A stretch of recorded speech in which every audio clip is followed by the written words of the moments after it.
La semana pasada, si recuerdan, en la mañana vimos una porción del libro de Isaías en que narra una situación en que el rey Acaz, a ver si recuerdan, el rey Acaz es invitado por el rey de Israel y el rey Aram para invadir Asiria.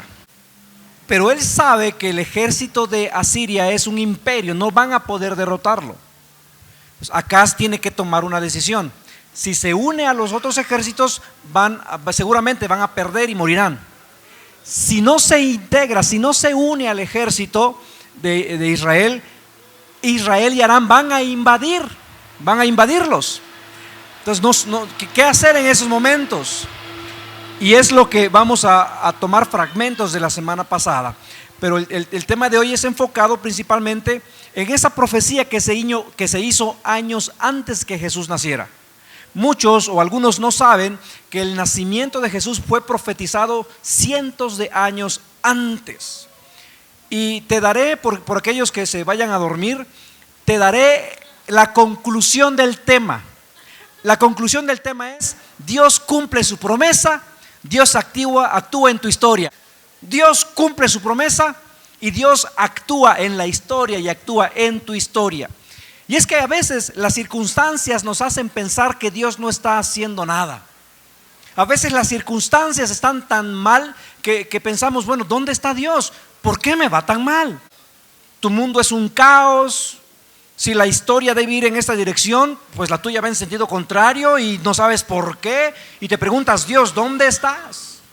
Y hay quienes al experimentar ese caos, hay quienes al ver que la vida no va como debe ir o como creen que debe ir, concluyen, pues como que Dios no ha de ser real. Yo creo que Dios es un invento sociológico. Yo creo que Dios es una construcción social. Alguien lo hizo para sostenerse de algo en algún momento. Porque si Dios es real y Dios tiene control, pues aquí nada más no, porque mi vida es un desastre. Y no pueden entender qué está haciendo Dios. Pero el tema de hoy será para confirmar que Dios tiene el control. Y si Dios tiene el control, entonces nuestra vida tiene sentido, aun cuando no la tiene para nuestros ojos. El libro de Mateo narra el nacimiento de Jesús y narra que un ángel visitó a María y le dijo: tendrás un bebé, será un niño especial, será Emmanuel, Dios mismo encarnado, Dios hecho hombre. Y en esos días María estaba comprometida para casarse con José. En esa época, cuando se comprometían para fines legales, ya era un matrimonio, aun cuando no hubiesen consumado el matrimonio. Para fines legales ya eran un matrimonio, aun cuando la boda fuera, era como cuando ya se comprometían, pero era tan legal que si se querían separar tenía que haber un proceso de divorcio. Pero si nunca se habían casado, así era la costumbre en la época, ya estaban comprometidos para casarse con José. Seguro era un matrimonio acordado por los padres, como era la costumbre en la época. Y aunque eran prometidos, ya tenían para fines legales, era un matrimonio. Ahora, cuando José se entera que María está embarazada y él no tuvo nada que ver, por eso la Biblia dice, si lo leen, él en secreto quiso dejarla, porque la pena por adulterio en un matrimonio era la muerte. Entonces él en secreto quiere dejarla para que ella no pase por ese proceso. Era un hombre honorable. José era un hombre justo. La quería dejar, hasta que un ángel se le aparece y le dice: José, no temas tomar a María, porque lo que está esperando es del Espíritu Santo. Así que no la deja, y José despierta y se casa con ella. Mateo 1, 21 al 23. Pero antes vamos a orar. Amado Señor, gracias porque tu palabra es verdad, es tu palabra. Prepara nuestro corazón como aquel terreno que ha sido arado y ya está listo para recibir la semilla, que produzca el fruto abundante, papá. Que no solamente sea algo emocional, que sea algo profundo en cada vida, algo que nos lleve a tomar decisiones radicales si es necesario. En el nombre de Jesús, amén.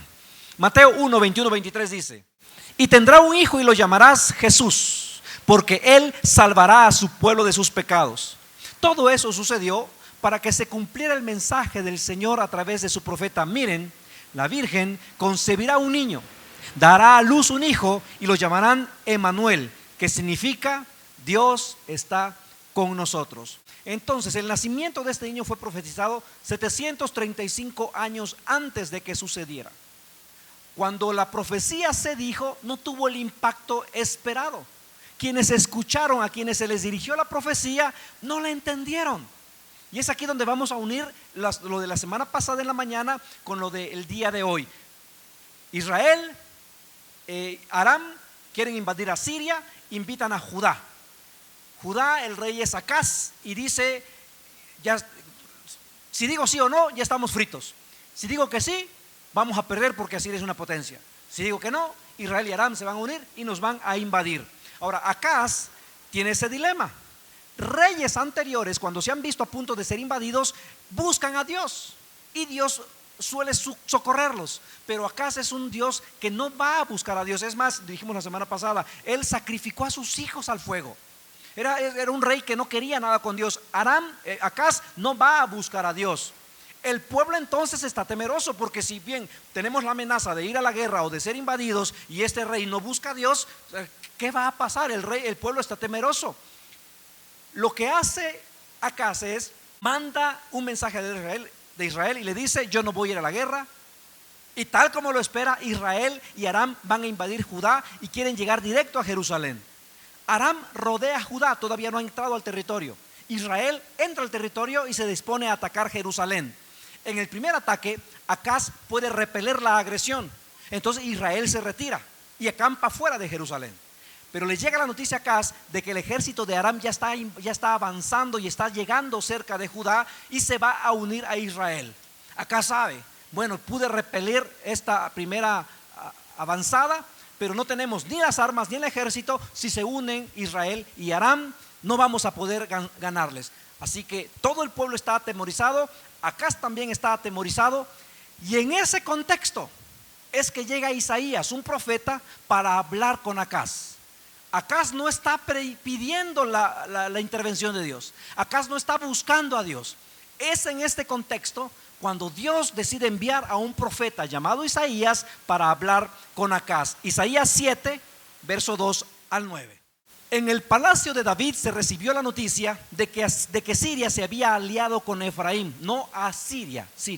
Y se estremeció el corazón de Acaz y el de su pueblo, como se estremecen por el viento los árboles del bosque. El Señor le dijo a Isaías: ve con tu hijo Sear-Yasub a encontrarte con Acaz, donde termina el canal del estanque superior, en el camino que conduce al campo del lavandero. Todos estos detalles nos dan testimonio de un evento histórico, no es una historia inventada. Le dice exactamente dónde se va a encontrar. Dile que tenga cuidado y no pierda la calma. Lo están invadiendo, dos ejércitos se han unido, son mayores que él. Dile que no pierda la calma, que no tema ante el enojo ardiente de Resín el sirio, ni ante el hijo de Remalías, que no se descorazone a causa de esos dos tizones humeantes. Dile también que Efraín, junto con el hijo de Remalías y el sirio, han tramado hacerle mal, pues piensan subir contra Judá, provocar el pánico, conquistarla y poner allí como rey al hijo de Tabel. Pero dile además que yo, el Señor omnipotente, digo. Ahora, lo primero que dice Acaz: dos reinos vienen a atacarte, vienen a pelear contra ti, pero no va a prosperar porque no es lo que yo quiero. No va a prosperar porque no son mis planes. Eso no sucederá. Es más, desde donde yo lo veo, esas dos tribus que forman el reino del norte dejarán de existir. Tú les tienes miedos, pero desde mi perspectiva eso nunca va a suceder. ¿Por qué? Porque no es mi plan para contigo. No es lo que yo he pensado para que suceda en tu vida. Continúa el verso 9. Yo, el Señor omnipotente, digo: eso no se cumplirá ni sucederá. La cabeza de Siria es Damasco, la cabeza de Damasco es Resín, pero dentro de 65 años Efraín será destrozado. ¿Hasta qué? Dejar de ser pueblo. La cabeza de Efraín es Samaria, la cabeza de Samaria es el hijo de Remalías. Si ustedes no creen en mí, no permanecerán firmes. Ahora, en el contexto, Acaz no es un rey que busque a Dios. Acaz ha sido un rey malo, un rey que ha abandonado a Dios, le ha dado la espalda a Dios. Y aún así, Dios le está diciendo a Acaz: te doy una oportunidad más. Te doy la oportunidad que regreses a mí. Tú no me estás buscando, yo te doy la oportunidad que vuelvas a la fe. Y tú sabes en la historia que fui fiel con David, fui fiel con Abraham, protegí a Salomón, hice una promesa incondicional, pero regresa a la fe. Pero vuelve a mí y observa lo que haré. Pero Acaz no le cree y Acaz no rinde su vida. Verso 11 del capítulo 7. Sigue hablando del profeta Isaías. Acaz, pídele al Señor tu Dios una señal de confirmación. Hazla tan difícil como quieras, tan alta como los cielos, o tan profunda como el lugar de los muertos. Antes que le des la espalda a Dios, Acaz, Él te quiere ayudar. Y no me creas a mí. Si no me crees a mí, no me creas. Pero antes de que hagas algo, prueba a Dios. Y Él dice que le pidas lo que quieras. ¿No es esto increíble? Pide lo que quieras, tan difícil como quieras, de tal manera que cuando se cumpla no digas, qué casualidad. Hazlo tan difícil que cuando se cumple el único veredicto sea, wow, esto lo hizo Dios, porque no hay manera de que esto sucedería. Y entonces puedas confiar en Él. Y Acaz tenía muchos ejemplos de los cuales poder pedir. Dios, él había visto, había escuchado en la historia cómo Dios había abierto el mar. Él pudo decir, pues otra vez abre el río Jordán. Dios había visto cómo Acaz se enteró por las noticias de la historia de Israel, cómo el agua se convirtió en sangre. Acaz pudo decirle a Isaías, pues quiero que el agua de este pozo se convierta en sangre. En la historia de Israel estaban como una nube invadió y cubrió, o el sol se paró. Tantas cosas que pudo pedir. Había en la historia de Israel un solo ángel destruyó a toda una nación, a todo un ejército. Y Dios le está diciendo, pide lo que quieras. Y aunque Acaz es un rey malo, son de las cosas que a veces no entendemos. Dios le da a quien Él quiere. Cuando tiene un plan, Dios lo hace. Verso 12. Pero el rey se negó. No, dijo el rey, no pondré a prueba al Señor así. Por eso, una nota al margen. Es importante leer el contexto del texto para no crear un pretexto. Porque si leemos así, no pondré a prueba al Señor. Leemos, no, es que Acaz tenía temor de Dios, no quería probar. No es así. Por el contexto nos enteramos que Acaz ya había decidido seguir su plan. No, yo voy a hacer lo que yo quiero. Eso es lo que había sucedido. Ahora, en el libro de Reyes está la historia paralela a Isaías. Y por el contexto de Reyes sabemos que Acaz, que no podía enfrentar a sus ejércitos porque su ejército era muy, muy pequeño. Y lo que hace Acaz es ir al templo de Jerusalén, sacar los tesoros, cruzar el río, llegar hasta Asiria, postrarse ante el rey de Asiria y decirle, tú, ayúdame tú. Ese era el plan de Acaz. Segunda de Reyes, capítulo 16, versos 6 y 7. El rey Acaz envió mensajeros a Tiglat-Pileser, rey de Asiria, con este mensaje: yo soy tu siervo y tu vasallo. Sube a rescatarme de los ejércitos de Aram e Israel que me atacan. Después Acaz tomó la plata y el oro del templo del Señor y del tesoro del palacio y envió todo como pago al rey de Asiria. O confías en Dios o confías en tu cuenta del banco. O confías en Dios o confías en tu compadre que es amigo del cuñado del socio del gobernador. O confías en Dios o confías en tu capacidad. O confías en Dios o confías en tus fuerzas y en tu sabiduría. ¿Qué decide Acaz? Confío en mis fuerzas. Y lo que le dice Acaz es, ¿sabes qué, rey Pileser? Confío en ti antes que en Dios. Y decido confiar en ti para que seas tú quien me rescate y te pagaré mis impuestos. Y le jura lealtad a cambio de que lo rescate.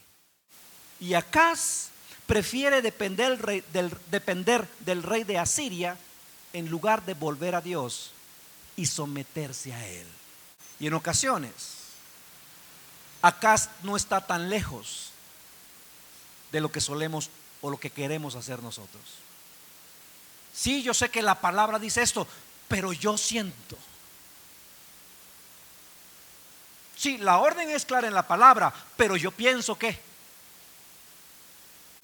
Isaías, volvamos a Isaías capítulo 7, verso 13.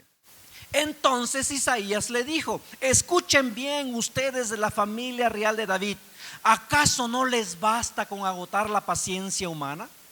¿También tienen que agotar la paciencia de mi Dios? ¿Acaso Dios se ofreció a rescatarte, a pelear por ti, y lo has rechazado? Pues sí, pero es que no veo para cuándo, por eso yo estoy haciéndolo a mi manera. Sí, yo creo en Dios, pero en esto no, yo lo voy a hacer porque no veo que Él esté haciendo algo. Tienen que agotar la paciencia de mi Dios. Dios te quiere rescatar y lo has rechazado. Y en lugar de someterte a Dios, prefieres pagar tus impuestos, gastar tu dinero en Él. No quieres ser fiel a Dios, pero vas a dar lo mismo o más a tu manera, creyendo que ahí sí te va a resultar. Dios quiere intervenir a tu favor. Es más, te ha dicho: pide lo que sea, por increíble que parezca, y lo has rechazado. Continúa ahora Isaías hablando, el verso 14. Muy bien, el Señor mismo les dará la señal. ¿No quieres pedir una señal? Dios lo hará. ¿No quieres probar a Dios? Él se probará a sí mismo. ¿No quieres pedir nada espectacular? Dios lo hará de todos modos. Lo que está diciendo Isaías, o Dios a través de Isaías: no me quieres meter en tu vida, intervendré de todos modos. Una vez que tú tienes una relación con Dios a través de Jesucristo, que lo has recibido como tu Salvador, entras a formar parte del pueblo del pacto. Y Dios no te va a dejar irte tranquilamente. Podrás decir: ya no voy a ir, ya me voy, por favor, me alejo, yo solito, por yo solita, porque no, nada, bla, bla, bla, bla, bla, bla, bla. Pero hay algo que te inquieta. ¿No me quieres invitar? Intervendré de todos modos. Entraré de todos modos. No quieres depender de mí, de todas maneras intervendré en tu vida. ¿Para que qué? Para que dependas de mí. Y sabes algo, Dios sigue haciendo lo mismo contigo. Aún cuando quieres alejarte, aún cuando has sido infiel, aún a veces has visto su poder y aún así te niegas a rendirte y obedecer. Has visto milagros en tu vida o en la vida de alguien que amas y aún así te cuesta ser fiel a Dios. Has visto milagros, pero a la hora de obedecer dices: ay, no. Y después gastas mucho más en otras cosas. Y otros más se confunden peor.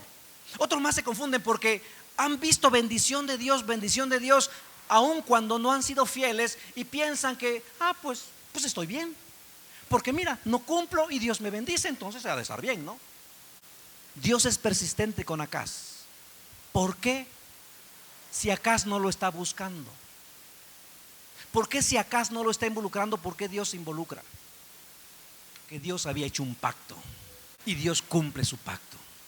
Porque Dios había dicho que los defendería y los protegería. Yo seré su Dios, lo quieras o no. Y Acaz rechaza, ignora a Dios, prefiere confiar en el rey de Asiria, prefiere confiar en sus contactos, prefiere confiar en su soberbia, prefiere contar en su belleza, prefiere confiar en sus dones. Confío en lo que me diga mi mente, aun cuando vaya en contra de la voluntad ya declarada de Dios. Pero en su gran amor Dios le dice a Acaz: para demostrarle a esta nación y al mundo que cumplo mi promesa, te daré una señal. Y cuando se cumpla la señal sabrán que yo soy el Dios de Israel y yo cumplo mi promesa. Isaías le dice a Acaz: ponte abusado. Tú no quisiste pedir una señal increíble, Dios va a dar una señal super mega increíble. Tú no quisiste pedir nada, no, detente, porque los que Él va a dar será súper sensacional. Verso 14. Miren, esta es la señal, o la señal casi imposible que va a dar. La Virgen concebirá un niño, dará a luz un hijo y lo llamará Emmanuel, que significa Dios está con nosotros. Me imagino yo a Isaías, Acaz, ¿no? Va a dar una señal. ¿Qué irá a hacer? ¿Va a abrir el mar? ¿El sol se va a parar? ¿Vamos a flotar en el aire? ¿Qué va a hacer Dios? Y la Virgen va a tener un hijo. Me imagino yo a Acaz y a Isaías y... ¿algo más? No, eso nada más. Pero y lo increíble, Porque la palabra en hebreo para decir virgen es una joven en edad casadera. Acá se escucha la señal y dice: es todo. Una jovenzuela va a tener un hijo. ¿Qué de raro tiene? A cada rato están teniendo chamacos las chamacas. Eso es lo que tiene Dios para sorprenderme. Acaz no se impresiona. Es más, Acaz ni entiende. Isaías continúa. Es como si le dice a Acaz: escucha todo lo demás, porque cuando suceda sepas que Dios es quien dice que Él es. Israel y Aram no tendrán éxito, porque ha hecho una promesa a esta nación. Es más, Dios usará a los asirios para juzgar a Israel, pero también después juzgará a Judá. Pero después enviará a otra nación para que juzgue a los asirios. Y puedes estar seguro que eso sucederá, porque la joven tendrá un hijo. Y podemos entender cómo no tuvo sentido para Acaz, ¿no es cierto? Si tú estuvieras en ese contexto y te dicen la gran promesa es la joven tendrá un hijo, tú dices: ¿dónde está lo sorprendente? Isaías vuelve a hablar de la promesa en el capítulo 9. Recordemos, esto es 735 años antes que Jesús naciera. Isaías 9:6. Pues nos ha nacido un niño, refiriéndose al hijo de la Virgen. Pues nos ha nacido un niño, un hijo se nos ha dado. El hijo no nació, el hijo se dio. El gobierno descansará sobre sus hombros y será llamado Consejero, Maravilloso, Dios Poderoso, Padre Eterno, Príncipe de Paz. Al escuchar todos esos títulos te hace pensar, y seguramente en ese tiempo también, a ver, alto. O sea, ese bebé que van a nacer ¿es Dios poderoso? ¿Es Padre Eterno? ¿Es Príncipe de Paz? Esos títulos se le atribuyen solamente a Dios, Isaías. Pues sí, es un bebé que es Dios. Ahora, en la historia, antes de esta narración, en griega, romana, asiria, Babilonia, no había la idea de un Dios que se encarnara. Siempre el mensaje era el hombre que aspira a ser Dios. Los reyes, los faraones aspiraban a ser Dios. No se había oído en la narrativa histórica de la religión que un Dios quisiera hacerse humano. A partir de ahí es que se introduce esta idea. Y cuando ellos lo escuchan, pareciera una blasfemia, porque no es posible. Nosotros vamos a ser Dios, nosotros aspiramos. ¿Cómo un Dios va a aspirar a ser un humano? Por favor, parecería blasfemia. Nace un bebé que es Dios, y aún así Acaz da la espalda a la profecía, da la espalda a Dios. Y Acaz va a los asirios para seguir su plan. Y tal como fue profetizado, los asirios pelearon contra Israel. Y en 12 años Judá fue devastado por la guerra. En los años posteriores desaparece casi. Y Asiria, cuando invadió a Israel, trajo gente de su nación para que ocuparan ese territorio. Era lo que hacían los asirios. Traían gente de su gente para culturizar desde adentro a la nación sin destruirla. Para cuando Jesús nace, esa región ya no era ni de asirios puros ni de judíos puros, eran una mezcla, y a esa región se le conoce como Samaria. ¿Recuerdan ustedes que los judíos no se llevaban con los samaritanos? ¿Por qué? Porque los samaritanos no eran judíos puros, se habían mezclado con otras razas, así como lo profetizó Isaías. 20 años después, Asiria marchó a Jerusalén. El rey ya no era Acaz, ya había muerto, el rey era Ezequías. Pero 90 años después, babilonios bajo el liderazgo de Nabucodonosor atacan el imperio asirio y les ganan. Los que pensaron que eran un imperio invencible es derrotado por los babilonios. Entran a Jerusalén, destruyen las murallas y se llevan a muchos esclavos, lo mejor de la ciudad. ¿Recuerdan la historia de Daniel, Sadrach? En este viaje se fueron. Pero la gente pensó, Babilonia va a ser un reino eterno. Babilonia no, si le ganaron a los asirios, no, los babilonios seguramente durarán para siempre. Pero no fue así, porque llega el imperio persa. Los persas llegan y conquistan la ciudad, le ganan a los babilonios. Entonces los persas serán para siempre. Los persas tuvieron control 300 años de la región. Seguro que ellos serían invencibles. Los persas, ¿sabes cómo le llamaban ellos a su rey? a su rey decían rey de reyes.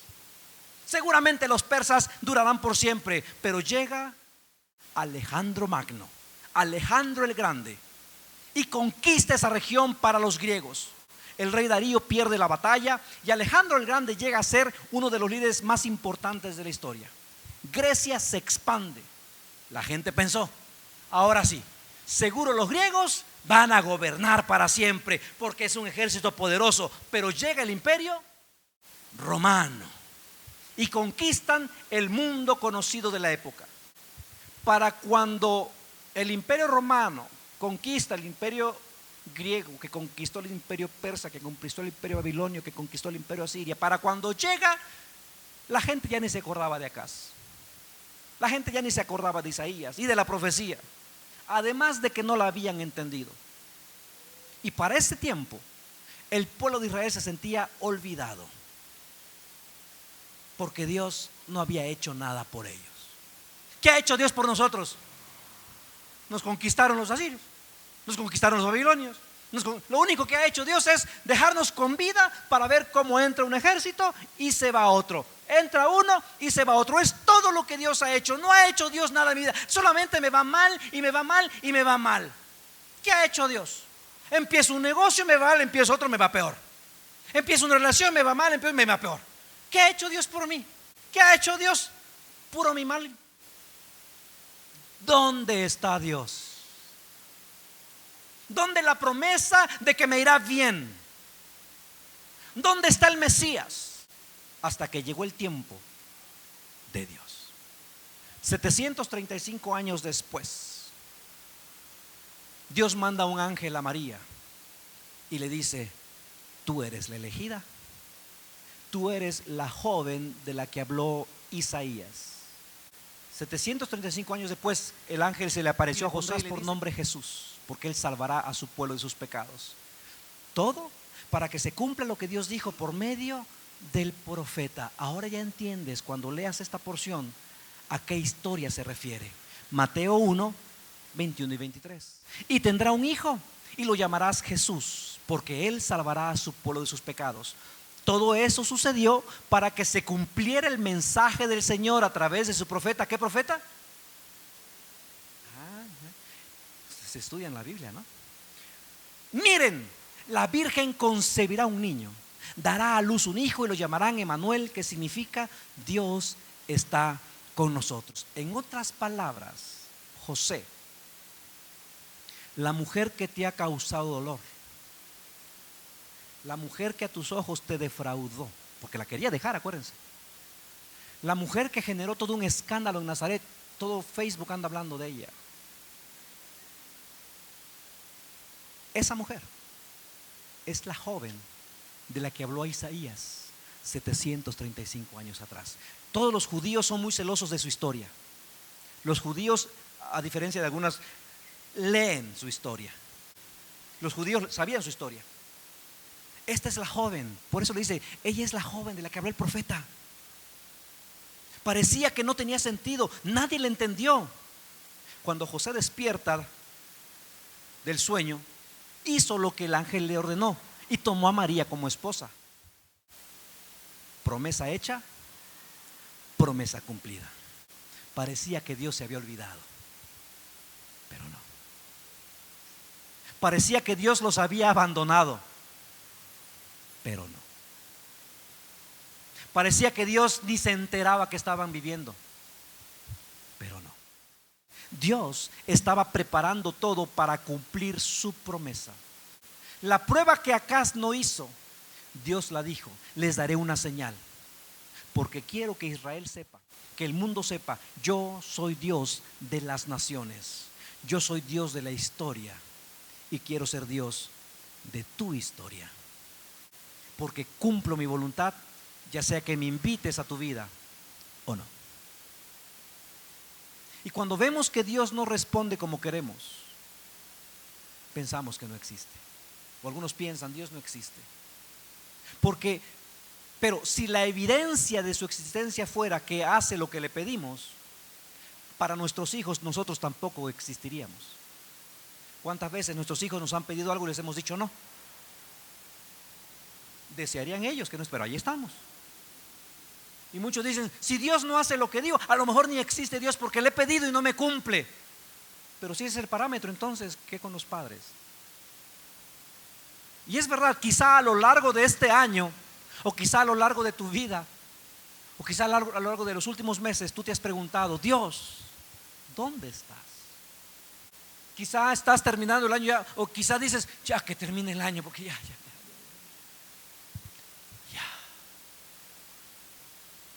¿Estás conmigo, Dios?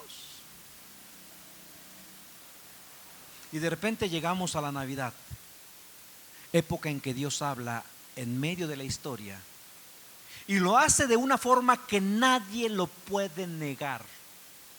Nadie. Se han levantado grupos, sectores diciendo que Jesús es un mito, es una leyenda, que es una alegoría. Por favor, Dios habla en medio de la historia y no se puede negar. Es Dios diciendo, aquí estoy, cumplo mi promesa, cumplo mi pacto, pero está diciendo algo más. Yo tengo el control de lo que pasa. Nada sucede. Entonces Dios, tú permitiste que entraran los persas, era parte. Y Babilonia, y Grecia, y Roma, y que me despidieran del trabajo, y la muerte de un ser querido, y el divorcio, y el fracaso, y la enfermedad, era parte. Y el ser tratado así, humillado, avergonzado, era parte. No se te escapó el control, tú lo permitiste. Hay algo más aún que no logro entender entonces. Yo no sé cómo llegas al fin de año, pero lo que vemos en esta época es que Dios cumple su palabra. Y así como prometió a Israel que el Mesías vendría, así como le dijo a Acaz que la Virgen daría a luz un hijo, se cumplió. Puedes estar seguro que Dios mantendrá y cumplirá las promesas que te ha hecho, porque Él cumple sus promesas. Y si te das cuenta, aquí estamos nosotros en esa brecha entre el cumplimiento cuando Jesús llegó a Israel. Estamos en la brecha entre el tiempo de la promesa hecha y en espera del cumplimiento de otra promesa. Porque Él dijo que se va, pero que volverá, ¿no es cierto? Me voy a preparar lugar para que donde yo estoy también ustedes estén. Me voy, pero voy a volver, va a volver. Y aquí estamos en ese intermedio. Pero ¿qué hago mientras Él cumple su promesa? ¿Qué hago mientras Él hace su plan en mi vida? ¿Qué hago mientras veo la promesa cumplida en mi vida? Puedes confiar en Él para recibir, como dijimos la semana pasada, fuerzas, gracia, misericordia, pero confía. ¿Por qué puedo confiar? Porque es Dios que cumple su promesa. Cuando ves la promesa a lo lejos, o cuando solo ves nubes oscuras, sigue confiando. Es fácil confiar cuando vemos la promesa, pero cuando solo vemos oscuridad, no vemos nada, es más complicado confiar. Pero puedes seguir confiando porque Él cumple su promesa. Isaías 7:4. Toma esta promesa para tu vida. Dile que deje de preocuparse. Deja de preocuparte, mujer. Deja de preocuparte, varón. Dile que no hay por qué temer a la ira feroz de esos dos tizones apagados, que son Resín, rey de Siria, y Peca, hijo de Remalías. Y Dios me dijo que te dijera: aquello que te infunde temor, no te preocupes. Aquello que te quite el sueño, no deja de preocuparte. Lo que te atemoriza, desde la perspectiva de Dios, Él ya lo hizo. Desde la perspectiva de Dios, eso que para ti es algo enorme, para Él son dos tizones humeantes. ¿Qué quiere decir? Que ya no tienen fuego, están apagados. Él ya hizo lo que tiene que hacer. Para Él esto es un caso cerrado. ¿A quién le tienes miedo? ¿Qué te preocupa? Me preocupa el futuro. Me preocupa si yo no estoy, ¿quién va a ver mi familia? Me preocupa la salud. Me preocupa la salud de mi hijo, el futuro de tu hija, el matrimonio, el negocio, las finanzas, todo lo que haga que te preguntes, Dios, ¿dónde estás? Todo eso para Dios ya son 2 tizones apagados. Todo eso que te haga preguntar o te haga decir, Dios, ¿puedo confiar en ti? Él te dice, claro que puedes confiar. Eso que te da miedo, eso que te inquieta, que te roba el sueño por las noches, no les tengas miedo. Deja de preocuparte, no tengas temor. Y si te preguntas, pero ¿cómo puedo estar seguro que Dios cumplirá? La pregunta es, ¿hubo en la historia una joven embarazada? ¿Hubo en la historia un bebé que nació en un pesebre y llegaron sabios del oriente para adorarlo y rendirle adoración? ¿Hubo en la historia un joven que creció? ¿Hubo en la historia un hombre que dijo que era Dios mismo y que podía perdonar pecados? ¿Hubo en la historia alguien que haya dicho, seré llevado a la cruz injustamente, pero al tercer día me levantaré? ¿Hubo en la historia una tumba vacía? ¿Hay en la historia una tumba vacía? La respuesta es sí. Si te preguntas, ¿cómo puedo confiar que Dios cumplirá? Mira la historia. El bebé nació y le llamaron Emanuel. Y ahora puedes estar seguro que cada día Dios está contigo, porque Emanuel quiere decir Dios con nosotros. Puedes decir Dios conmigo. ¿Lo podemos decir? Dios conmigo. Promesa hecha, promesa cumplida. ¿No es increíble?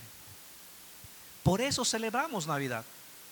La Navidad es más que santa, es más que un árbol, es más que luces, es más que comida, es más que baile. Se trata de saber, de comprobar que Dios cumple su promesa. Lo hará ahora. Y si estás tentado o tentada a confiar en Catemaco, o quieres confiar en Madame Susú, o quieres confiar en las que te acomoden las chakras, en Laura que te lean no sé qué cosa, si quieres confiar, o quieres confiar en Dios, promesa hecha, promesa cumplida. Si cumplió en el pasado, lo hará ahora. Y cada día de tu vida hasta que Él regrese y venza finalmente a la muerte y al pecado, el dolor, el llanto, la muerte, hasta que ese día llegue, puedes vivir confiando que Él cumple su promesa. Y Dios guardó esta palabra por 2000 años, que se mostró en la historia y que envió a su Hijo para ser tu Salvador. Si tú has buscado una señal, si quieres saber o te preguntas si Dios está contigo, que esta Navidad se cumplan sus deseos para tu vida. Solemos decir que en esta Navidad, en el año, se cumplan tus deseos, pero creo que siempre es mejor que Dios cumpla sus deseos en nuestra vida. Que puedas ver que Dios cumple su promesa. Y puedes estar seguro, porque la Virgen concibió un hijo y nació un bebé, y efectivamente su nombre es admirable, consejero, Dios poderoso, Padre eterno, príncipe de paz. Palabra de Dios. ¿Qué es lo que te atemoriza? La enfermedad que va avanzando, el tiempo que va pasando y aún no ves logrado la promesa de Dios, el tiempo que va avanzando y la familia está peor, los hijos están peor, los padres están peor, el tiempo que va avanzando y el negocio, el tiempo que va pasando y el desarrollo de tu ministerio aún no se da, y esa promesa de ir a las naciones, o esa promesa de tener el oído de los jóvenes aún no se da, puedes confiar que Él cumplirá, porque Dios cumple su promesa. Padre celestial, gracias, porque tenemos la gran ventaja de la historia. Podemos ver a Acaz que no entendió y que no aceptó. Pero Padre, también nosotros estamos en esa coyuntura, porque dentro de algunos años alguien contará nuestra historia. ¿Y qué dirán de nuestra historia? ¿Que entendimos los tiempos o los dejamos ir? ¿Que entendimos el llamado o preferimos seguir nuestro llamado? ¿Que ignoramos tu voz? ¿Que preferimos escuchar nuestra voz? ¿Que cuando había conflicto entre tu palabra y mi mente, ganaba mi mente? ¿O que siempre fue tu palabra, fue tu Espíritu Santo que guió nuestros pasos, nuestro actuar, nuestro andar? Que al terminar este año, Señor, esta promesa sea tan real. Y tú les recuerdes, mi Dios, a aquellos que quizás hasta ya olvidaron la promesa. Una promesa hecha cuando jóvenes. Quizás ya olvidaron la promesa que recibieron hace 7 años, hace 15 años. O una promesa cuando eran niños y escucharon tu voz, pero se han olvidado, Padre, porque ha pasado el tiempo. Que esta temporada tú les recuerdes, porque tú no olvidas tus promesas, tú no olvidas tus pactos. Que recuerden que tú cumplirás, que solamente tienen que mantenerse fiel, obediente a tu palabra, obediente a tu promesa, obediente, Señor, a lo que tú quieres hacer. Y para esos momentos cuando sentimos que no tenemos fuerzas, que tu palabra sea real y que nos des fuerzas como la de las águilas. Correremos y no nos cansaremos. No en nuestras fuerzas, papá, porque nos hemos cansado, pero ahora entendemos que es en dependencia total a tu Espíritu Santo. Gracias, Señor, que tu voluntad, que tus deseos se cumplan en nuestra vida siempre. En el nombre del Padre, en el nombre del Hijo y en el nombre del Espíritu Santo. Y todos decimos amén.